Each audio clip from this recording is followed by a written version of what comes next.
புது பேருந்துகள் சாலையில் மக்கள் பயன்பாட்டிற்கு வந்திருக்கின்றவை 3004. அதில் லோ ஃப்ளோர் பஸ் 589.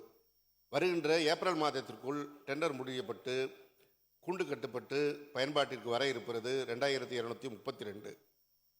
டெண்டர் விடப்பட்டிருப்பது 1614. இது இல்லாமல் எலக்ட்ரிக் பஸ் 500க்கு டெண்டர் விடப்பட்டிருக்குது.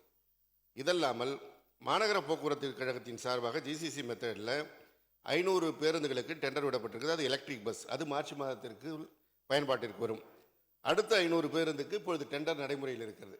எனவே முழு புள்ளிவிவரம் காலையில் வழங்க இருக்கிறேன். இப்பொழுது புள்ளிவிவரத்தை வழங்குகிறேன். ஏதும் சந்தேகம் இருந்தால் அண்ணன் அவர்களுக்கு பேருந்துகளை கொண்டு வந்து காட்டுவதாக இருந்தாலும் காட்ட தயாராக இருக்கிறோம். முத்தமிழறிஞர் கலைஞர், தலைவர் கலைஞர் அவர்கள் முதலமைச்சராக இருந்த காலகட்டத்தில் 5 ஆண்டுகளில் வாங்கிய பேருந்துகள் 15000 பேருந்துகள்.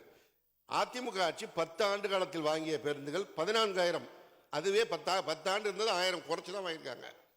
அவங்க அது மாதிரி தலைவர் கலைஞரை போல் கூடுதலாக பேருந்து வாங்கியிருந்தால் இந்த பிரச்சனை வந்திருக்காது. வாங்காமல் விட்டது அவர்கள் தவறு. அடுத்தது இன்னொரு தேதி சொன்னார் அண்ணன். அந்த தேதி 2021 ஜனவரி மாதம் அவங்க ஆட்சி காலம்தான்.